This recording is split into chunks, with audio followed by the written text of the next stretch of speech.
Title: 25. Secret Saving Systems. 1960s. Wives used to retire mortgage-free before 60.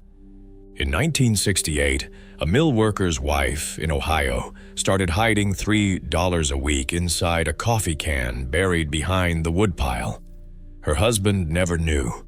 By the time he retired, that coffee can had quietly funded the down payment on a rental duplex that paid off their mortgage 11 years early.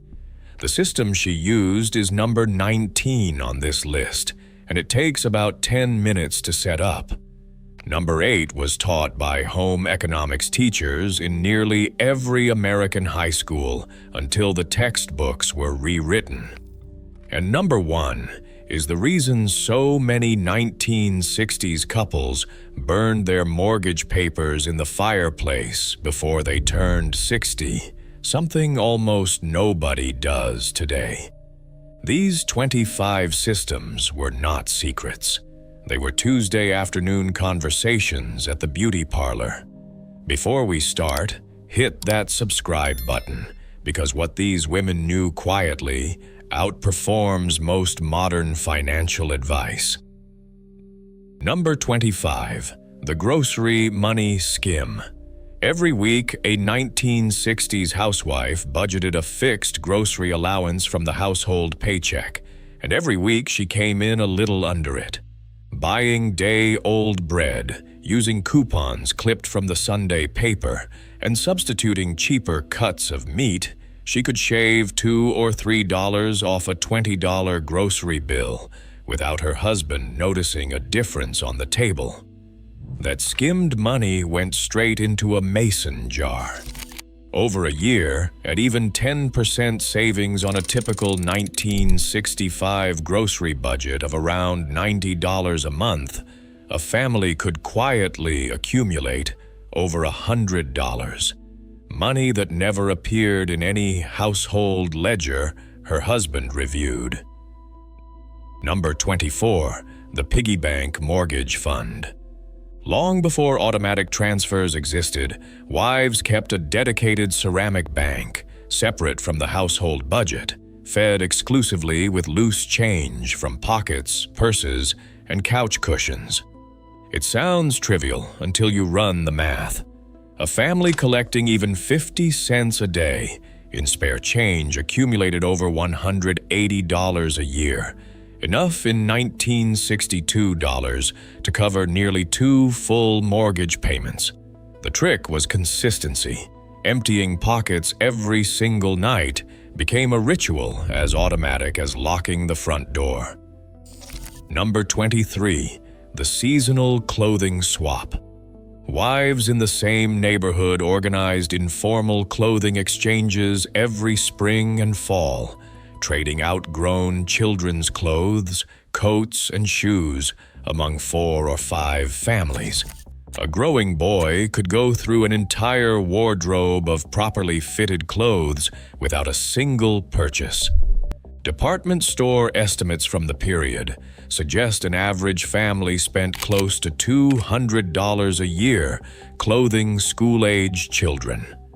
A functioning swap network could cut that by more than half, and the savings went directly into the family's building fund.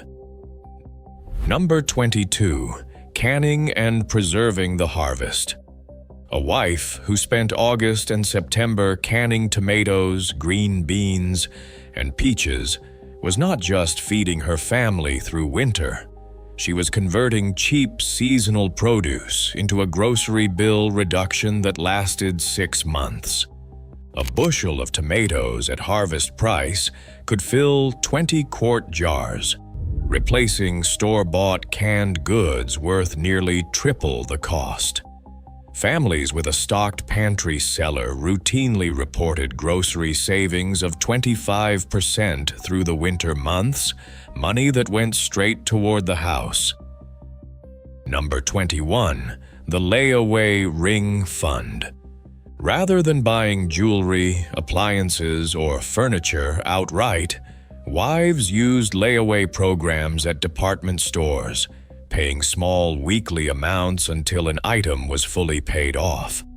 The genius was psychological. Money committed to layaway was money that could not be spent elsewhere, and many women deliberately layawayed items. They did not urgently need just to force savings discipline onto a household that struggled with impulse spending. Number 20. The milkman barter. Dairy delivery was still common through the 1960s, and many wives negotiated informal trades, baked goods, mending, or babysitting in exchange for reduced delivery rates. A dozen home-baked pies traded across a season could offset an entire quarter's dairy bill. It cost almost nothing in cash and kept real dollars in the coffee can. Number 19. The buried coffee can. This was the system from our opening story, and it was far more common than most people realize. Wives who managed a portion of the household cash simply hid a fixed amount before their husband ever saw the paycheck.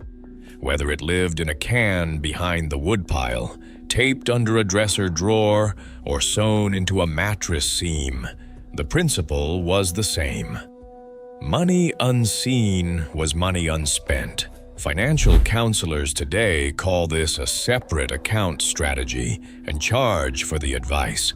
Your grandmother invented it for free with a Folgers can and a shovel. Number 18. The recipe substitution ledger. Wives kept handwritten notebooks tracking which recipes used the cheapest available ingredients without sacrificing the family's approval. Replacing beef with beans twice a week, using powdered milk in baking, and stretching one chicken across 3 meals were not signs of poverty. They were deliberate arbitrage between what tasted good and what cost the least. Families who tracked this seriously reported trimming food budgets by nearly 1/5 annually. Number 17. The church rummage circuit. Nearly every 1960s neighborhood had a rotating schedule of church rummage sales, and wives learned exactly which parish sold quality furniture, which one had the best children's clothes, and which one held sales the same week the local factory paid its Christmas bonus, guaranteeing better donated stock. A family could furnish an entire nursery for under $10 by knowing the circuit. Number 16. The sewing machine economy. A wife with a Singer sewing machine, purchased for around $50 in 1960 and often paid off in installments, could produce a child's dress for under $2 in fabric that would have cost $8 store-bought. Multiply that across a family with several children needing new clothes every season, and the sewing machine paid for itself within a single year, then generated pure savings for the following decade. Number 15. Trading babysitting hours. Long before daycare co-ops had a name, wives organized informal babysitting exchanges, trading hours 1 for 1 so nobody ever paid cash for childcare. A woman who needed 6 hours to run errands or work a part-time shift could earn those hours by watching a neighbor's children the previous week. The system functioned as an invisible currency that let more wives take on part-time work without eating the extra income in daycare costs. First pattern break. Everything so far has been about trimming the household budget.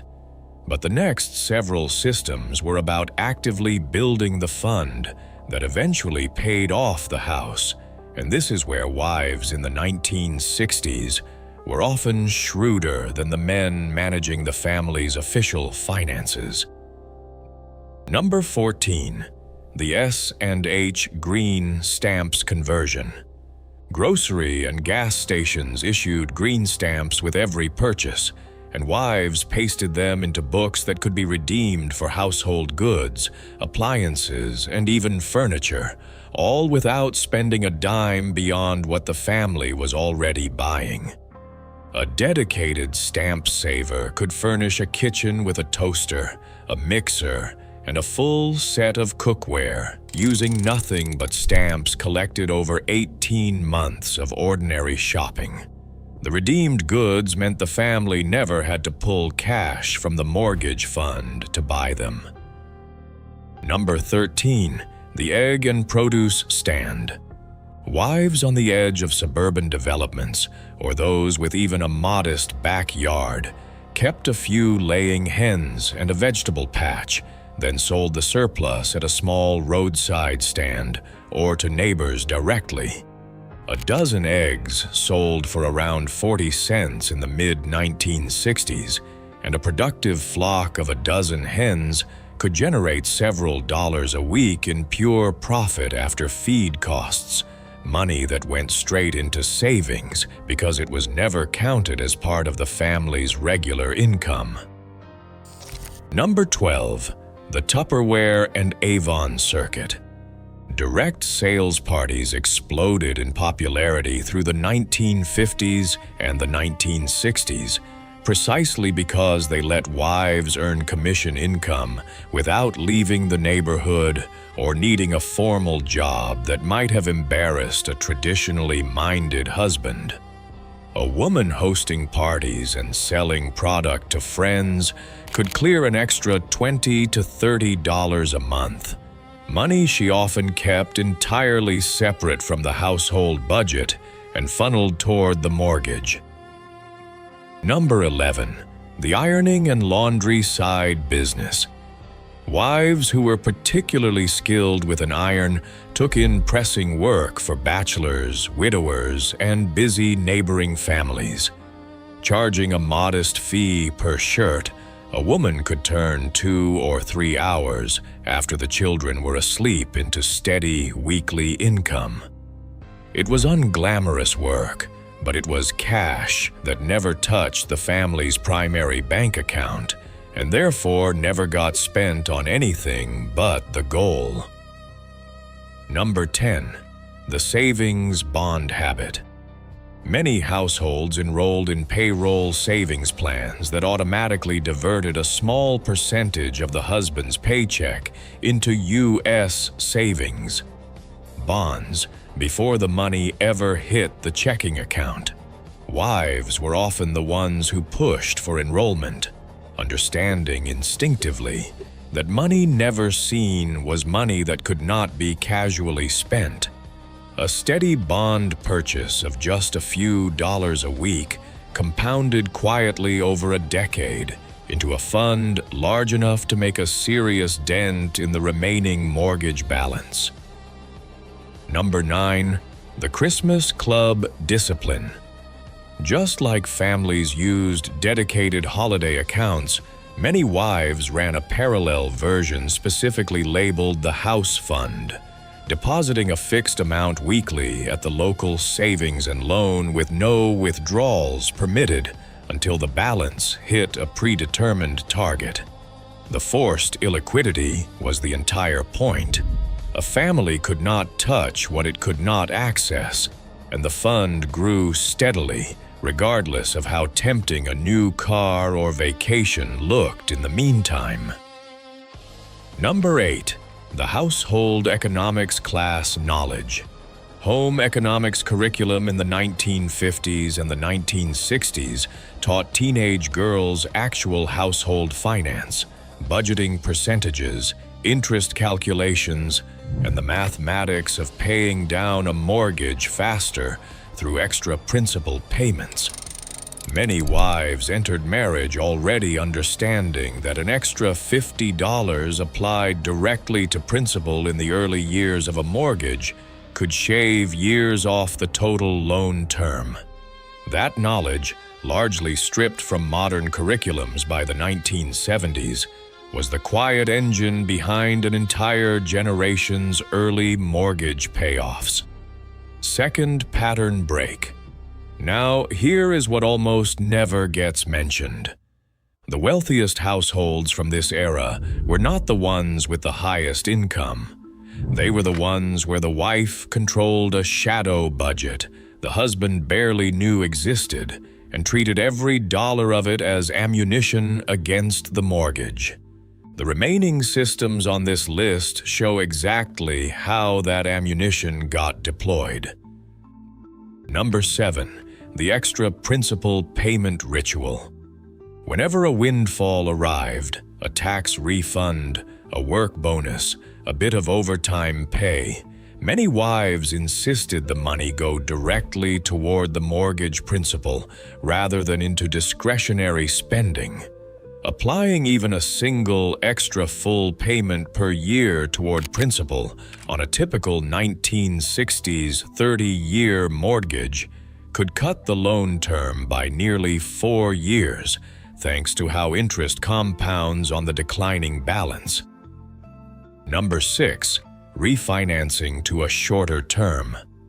As interest rates shifted through the 1960s, financially literate households refinanced not to lower their monthly payment, but to shorten the loan term itself, often moving from a 30-year mortgage to a 15-year one once income allowed for the higher payment.